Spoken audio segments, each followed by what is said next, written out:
Hello everyone, it's me again. Welcome to our Lynx office in Paris. I'm Stan Larocque, I'm the founder of Lynx, and we are here for the last update before shipping. It's a very exciting moment. We have a lot of things to share. So many things happened since the last update, which was 2 months ago now. I think we have plenty to share with backers, developers, and anyone really interested in the company. So right now I will share with you a little presentation that we did that will explain why it took us so long in the end. Share some of the issues we ran into in the last minutes of the production. But I'm here today to share very good news with you. So let's dive in. All right. So I'm going to minimize myself, and you should see our presentation right now. So the good news is that our production started with Compal. So if you remember well, Compal is our OEM. I mean, they're not technically the OEM here. They're just the assembler of the device, because the original equipment manufacturer is Lynx. It's ourselves. It's our design. The headset was designed completely by us. And now Compal factory started the production run a week ago. I mean, at the beginning of the week, but we prepared all the components and everything arrived a few days ago, and it started. So now there is no going back. It's finally going to be in your hands. But first, as I mentioned on the slide, the headsets will be delivered first to our office in Paris, because we will among the hundreds devices we will receive, we will review some of them, just make some checks, so you don't have any bad surprises when you open the devices, when you receive them. We have a very high standard of quality for our device, because it's our first product, it's our first impression to the world. So we want to have something that sets the bar very high compared to other manufacturers. So the first delivery, we expect to have them going on the third week of August, because the final assembly and shipment will happen on August 10.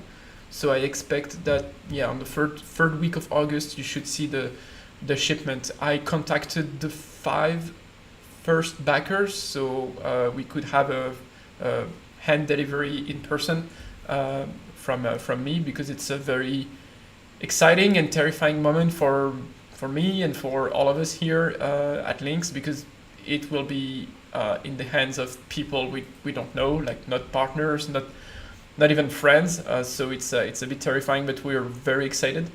We've worked very hard, those last 3 years now. And so all the documentation and downloads will be on our portal. So we have a new website that a few of you might know. It's a website where we will host many things, including our app store, and I put the address on the slide, and we will advertise this new system on our main website, I guess by the end of August.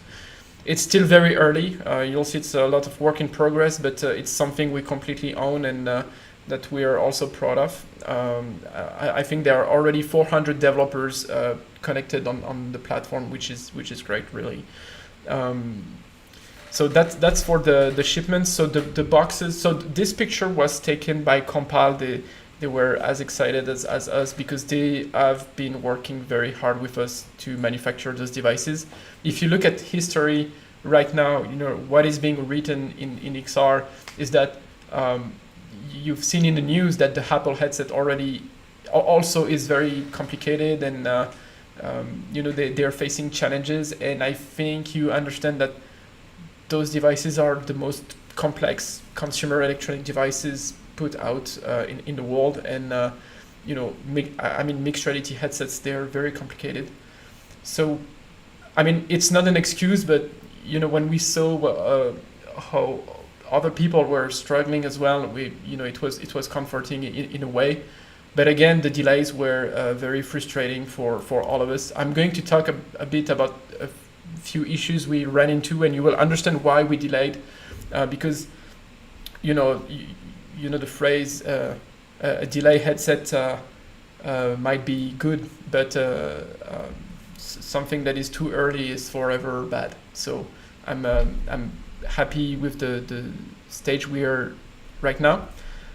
One of the issues we had, this is a few behind the scene picture of what's happening on the production side. So those are two pictures taken through the lens of the Lynx headset at the factory. And on the left, you have a lens calibration that was done before. I mean, it was the kind of results we had, even a month ago. And you can see there's a grid, and the line seems okay, and you have a right image, and people that had demo of the headset, they acknowledge that the image was good. And but if you wear the headset for a certain period of time, you'll notice some waves and some patterns that are not just as good as we want them to be. And on the right, you have a correction of our algorithm, and things are much better. And when you look through the eye as well, because a camera cannot see everything, but even when you test the headset, we are very happy now with the quality of the distortion we have in our lens. Remember that our lens system, I have a lens here, our lens system is probably the most complicated prism or lens architecture used in today's headsets. And it was a deliberate choice, and I'm happy that that this lens is used in Lynx R1. It was a lot of work from our side, the manufacturer, Limback, that was acquired by Apple. But now we have something that is really, really great. And you can see that there is perfect clarity across the edges, and something that other lens systems like the Fresnel lenses cannot do. There are 12 freeform surfaces in our prism. This is unheard of, and you can imagine how complicated it was to create. So this piece of optics is very hard to mold. The temperature and pressure parameters for that piece were very hard to find and to fine tune. So that was one of the issue. And you can, some of you can say, oh, but we didn't care. I don't care about seeing a perfect image. I just want the headset out. I hear you, but I mean, you have to understand our standard and what we want to prove to the ecosystem, that this is a very viable offer, an alternative to what the Chinese and American big corporations are putting on the market. So yeah, this is why we put so much effort in there. And so this result was 2 weeks ago. So this is why I told some of you that on July 10th our production would start, but it was delayed because we really wanted to nail the distortion in our lens. Something else I want to share is that something I think that will help a lot the XR ecosystem in a general way is the camera access. And in the last YouTube live, I showed you a live demo of the headset running with the access to the camera frames of the pass-through. So I was demoing those two cameras here, but I'm going to play the video. This video, if you focus on the left of the video, the right is just a distorted view. On the left, you can see a Unity scene. What you're seeing is a scene in Unity with the 6 cameras of the headset opened at the same time. So the top bar is the RGB, the left and the right, and then the middle row is the hand tracking camera, left and right. And you can see it's only infrared. And on the bottom row, you can see the 6 Dove cameras. And all those cameras, all those 3 different rows of RGB, AR, monochrome with different field of view, different characteristic. And depending on what you want to implement and what you want to test on our platform, those frames will be accessible to you. And you can grab them, you can feed them to an OpenCV algorithm. You can send them over the network to do some higher AI processing.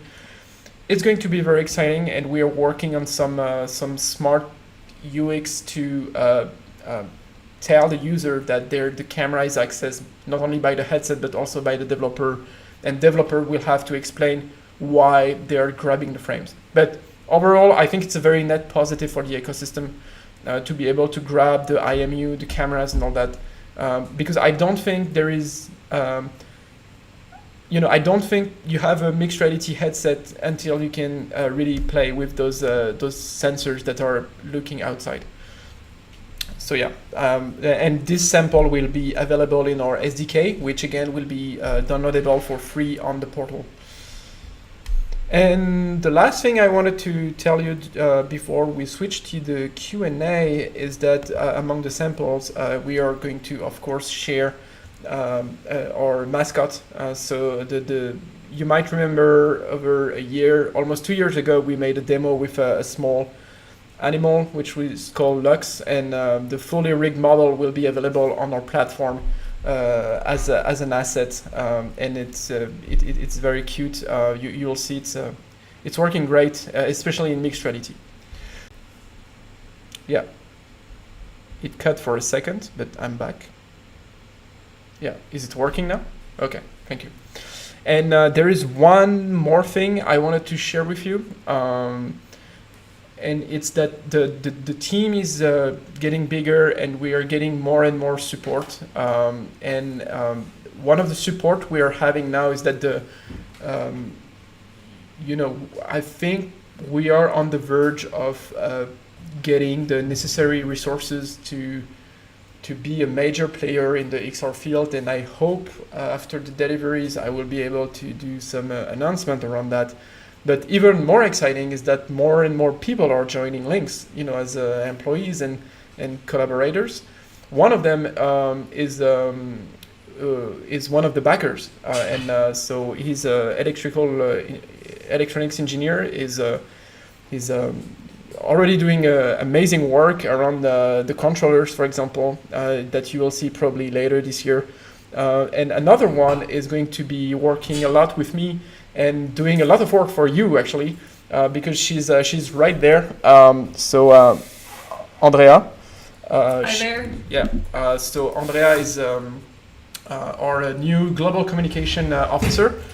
Something we're very, very bad at, and she's going to fix things, I'm sure. So you can stalk her. Her name is Andrea Bravo, and you have a PhD. You've been working in XR for a long time. So If you want to share something with the community here. Exactly. So I'm really excited to be joining Lynx because I am a fan of Lynx as much as you are, and I'm just so excited to be joining right before the launch. And so, yeah, as Tan was saying, well, I have a PhD specialized in XR, and I think that what makes the very interesting thing for me coming at this time is that I will be helping to support all the communication so that, especially all of you can be kept track of the shipping, the status, and everything. So now it will be my responsibility. So I will ensure that you get regular updates. She's on my back every day. So don't worry. And now we have like a professional setup. Exactly. And things are getting serious. So yeah. Exactly. So keep the joy because the links are coming very soon, and they're gonna be shipping very soon. Okay. Yeah. All right. Thank you, Andrea.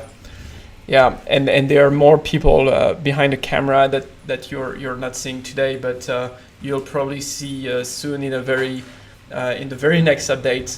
We'll do a team unboxing with hopefully with some of the backers as well. But it's a very exciting time. Thanks for tuning in. I will now take the Q&A, so I'm going to look at the screen there. Do we have any questions for tonight? I don't know, maybe I didn't tell that I'll do a Q&A. But if you have any question, now would be the perfect time.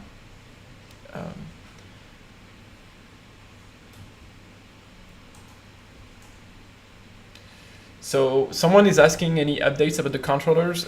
So I told you maybe that some people are working full-time on the controllers in the team. You will see them later this year. I can only tell you that they are going to be very precise, but they're still AR-based controllers. So I would say pretty standard, but they will be your own. They have their own very unique design, and they will probably show them September or October, and they are much easier to produce than a headset. So they will be in your hands with much better delays. Which part do you take from app sales in your store? So that's a big question, and we've been thinking about taking much less royalties than the other platforms. So we could leverage on that to attract developers and put some dynamics in our ecosystem. We're thinking, so nothing is definitive. I'm thinking out loud with you, and we've been thinking about it with the team. But we are thinking about a 15% royalty tax on the transactions. So let us know how you feel about that. But yeah. Do any developers have a headset already for the ecosystem?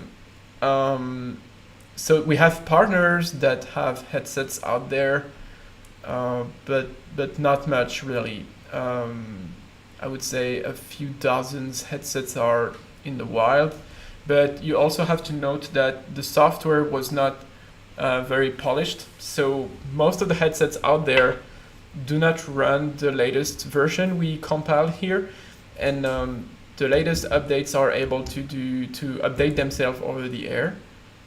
So now it's very easy for anyone to use the latest. But I know we have a few outdated headsets that we need to refresh with the people that have them. So yeah, there are headsets out there, but it was hard to work with everyone, so they could use our latest progress.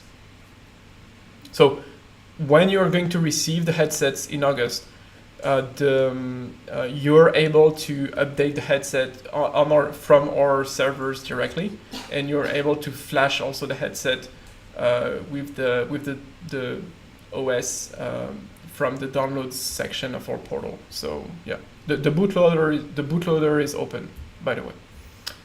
Just saying. You have mentioned the first hundreds of devices will ship in August. Could you refine that a bit? Will it be about 100, 200, 300? It will be a bit more than 300, and we'll keep you posted on based on the yield and all that, and the device we have to keep for ourselves. But for backers, it's around 300, and the next batch is coming very soon as well.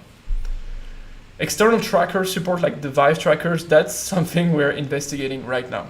So the headset is compatible with SteamVR through CloudXR today, and I think one of the first thing I would want to test is to test streaming through ALXR. I don't know how to pronounce that, but it's the open source version of streaming to a headset. But through SteamVR, we are able to track controllers, so I expect we can also track trackers. Will an eye tracking add-on come to Lynx R1? This is some of the work we're doing. So again, Lynx R1 is a very modular product. You'll be able to plug whatever you want almost. So we expect to do something on our own about eye tracking, and maybe some people will publish a module as well. Okay, so how does the SteamVR streaming work? Kenny, how does it sync play space with Lighthouse controllers? I don't know the specifics about that. You have to ask Mark in our team probably. But you just have a setup to do at the beginning to sync the reference frame between the headset and the SteamVR space. There is a small calibration to do at the beginning. How do I change my shipping address? You send me an email, stan@lynxr.com. We are taking. Sales. Oh, sorry. It's sales@lynxrs.com. Sales with an S at the end. If any of the backers have questions about their pledge, who can they send an email to? Same answer, sales@lynxr.com. I cannot write it down right now. I can probably put that in the chat. Yeah.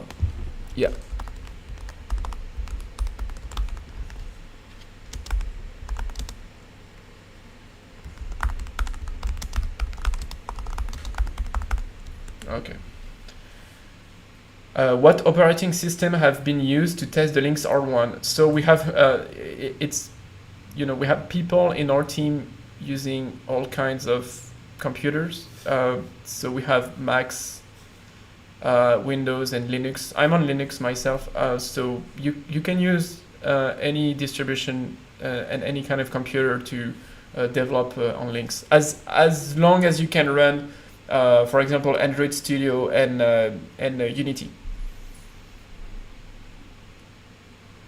In the future, do you think that we'll be able to find Lynx R1 in hardware stores such as Darty or Boulanger in France, for example? You might see our headset distributed through channels that are very wide. Through very famous websites, I would say, but not this year in retail stores, but probably next year.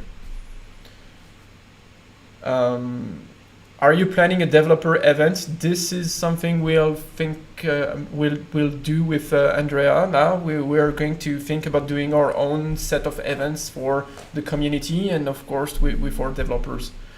Can you use a drone with Lynx? Yeah, it's there is a famous drone company that is located not very far from here. That we're working with, and we intend to be able to use their drone with our headset. Okay. Let me.